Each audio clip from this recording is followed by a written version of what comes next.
को जय यीशु की। प्रभु यीशु क्रिस्त में प्यारे भाइयों बहनों, नवजीवन का संदेश इस शीर्षक के अंतर्गत प्रतिदिन का ईश्वर का जीवंत वचनों को सुनने के लिए, समझने के लिए, उन वचनों को ग्रहण करते हुए उन वचनों के अनुसार जीवन बिताने की शक्ति, सामर्थ्य, कृपा, अनुग्रह मांगने के लिए और एक सुंदर क्रिस्तीय आदर्श जीवन बिताने के लिए मैं आप सभी लोगों का हार्दिक स्वागत करता हूं। आज नवंबर की 14 तारीख है, बृहस्पतिवार का दिन है और आज का दिन का मुख्य संदेश है ईश्वर के राज्य।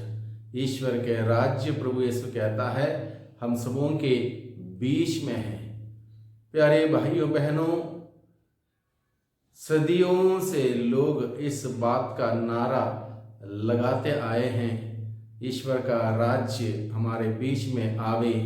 ईश्वर के राज्य की कामना करते हुए, प्रार्थना करते हुए लोग उम्मीद लगा के बैठे हैं। प्रभु यीशु कहता है ईश्वर का राज्य तुम्हारे बीच में है। इस दुनिया में जीवन बिताते वक्त हम सबों ने देखा इस दुनिया का राज्य, दुनिया के राज्य में क्या होता है, कैसे लोग जीते हैं, इन सभी बातों से हम सभी बहुत अच्छे से जानते हैं। आज के दिन में हम देखते हैं चारों तरफ से नफरत है, ईर्ष्या है, लड़ाई झगड़ा है, स्वार्थ भरी बातें हम देखते हैं और एक प्रकार से अंधकार का ही बोलबाला है। ऐसे परिवेश में ईश्वर के राज्य के बारे में कल्पना करना तक मुश्किल हो जाता है, क्योंकि कहीं पर भी हम लोग सच्चा प्यार हम नहीं देख पाते हैं, कहीं पर भी हम वो ईमानदारी हम नहीं देख पाते। हर जगह पर कहीं ना कहीं थोड़ा बहुत बेईमानी, नफरत, ईर्ष्या, इन्हीं बातों को हम देखते हैं। ऐसे में प्रभु यीशु कहता है ईश्वर का राज्य तुम्हारे बीच में है। संत पौलुस कहता है ईश्वर का राज्य खाने पीने का नहीं है।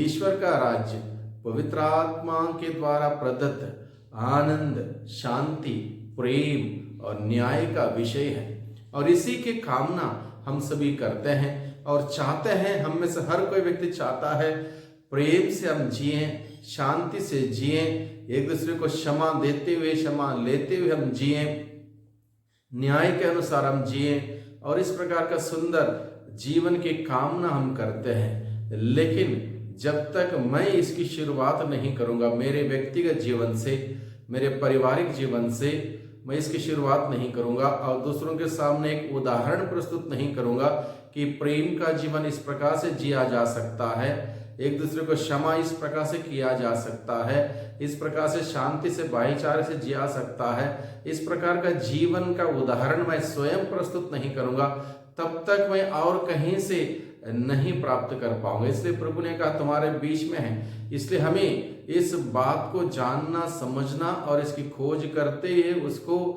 अपने जीवन में लागू करना बहुत ही जरूरी है। इसलिए प्रभु आज के दिन में हम सबों से कहता है ईश्वर का राज्य तुम्हारे बीच में है, यानी कि जहां प्रभु यीशु है वहां प्रेम है, जहां प्रभु यीशु है वहां शांति है, जहां प्रभु यीशु है वहां क्षमा है, जहां प्रभु यीशु है वहां न्याय है, जहां प्रभु यीशु है वहां पर भाईचारा है, जहां प्रभु यीशु है वहां पर जीवन है, सुख है, खुशहाली है, सब कुछ है।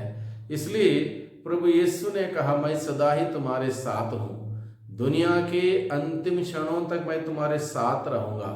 यानी कि मुझे आज के दिन में क्या करना है, मुझे इस बात का प्रयास करना है, कोशिश करना है कि मैं प्रभु में जीवन व्यतीत करूं। जहां प्रभु है वहीं पर प्रेम, शांति, आनंद, खुशियां हैं। प्रभु में जीवन व्यतीत करूं। इसलिए प्रभु में जीवन व्यतीत करने का मेरा प्रयास हो, उसके लिए हम प्रभु का वचन हम पढ़ें, वचन सुने, मनन चिंतन करें, वचन के अनुसार जीवन बिताने का प्रयास करें।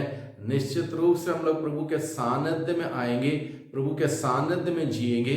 जब प्रभु के सानिध्य में जिएंगे निश्चित रूप से जीवन जीने का वो आनंद, वो खुशियां, वो प्यार हम सबों को मिलता रहेगा और जीवन खुशहाली से भरा हुआ रहेगा। इसलिए हम इस ईश्वर के मूल्यों को हम समझें, पहचानें, उसके अनुसार जीवन बिताने का प्रयास करें। प्रभु हम सबों से कहता है, ईश्वर का राज्य तुम्हारे बीच में है। ईश्वर का राज्य का तात्पर्य है प्रेम, सेवा, स्वतंत्रता, न्याय, उदारता, पवित्रता का राज्य।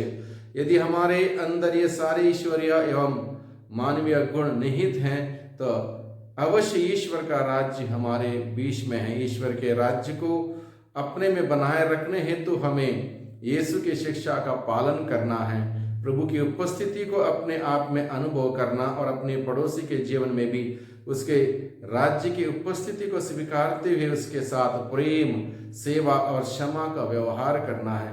तभी हम कह सकते हैं कि ईश्वर का राज्य हमारे बीच में है। भाइयों बहनों, आज के दिन में प्रभु हम सबों को इसी कार्य को करने के लिए बुलाता है। ईश्वर के राज्य के मूल्यों को, सिद्धांतों को हम अपनाएं, स्वीकार करें, उसके अनुसार जीवन बिताने का प्रयास करें। दुनिया में हम लोगों ने देखा है किस प्रकार से आतंक और अंधकार फैला हुआ है, लड़ाई झगड़ा फैला हुआ है, लोग अपने स्वार्थ को पूरा करने के लिए क्या कुछ नहीं करते। इसलिए हम इन सभी बातों को नहीं चाहते। हम चाहते हैं हमारे जीवन में प्रेम हो, आनंद हो, शांति हो। इसलिए प्रभु के पास आए, प्रभु के वचनों को पढ़ें, प्रभु के सानिध्य में बैठें और उस शांति के लिए प्रार्थना करें जो शांति प्रभु हमें देता है, जो आनंद प्रभु के द्वारा हमें मिलता है, जो खुशियाँ प्रभु के द्वारा हमें मिलती हैं।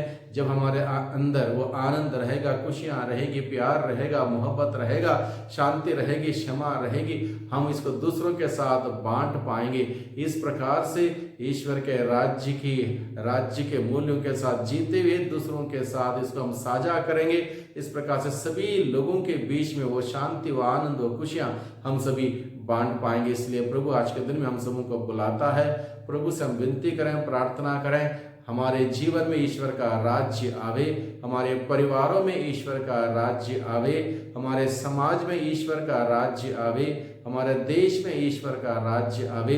यानी कि ईश्वर का राज्य प्रेम, शांति, आनंद, न्याय और भाईचारे का जीवन हम सबों के जीवन में आए और इस प्रकार के जीवन बिताते हुए हम एक दूसरे के साथ प्यार मोहब्बत से जीते हुए प्रभु की महिमा करें। जिस ईश्वर ने बड़े प्रेम से हम सबों को रचा है, वही प्रेम का व्यवहार करते हुए उस प्रभु की महिमा हम सभी करते रहें। प्रभु की आशीष, बरकत हम सबों पर निरंतर बनी रहे। वही प्रभु हम सबों को आज के पूरे दिन भर में उसके सानिध्य में रहने के लिए, उसके वचन के अनुसार चलने के लिए, जीने के लिए विशेष कृपा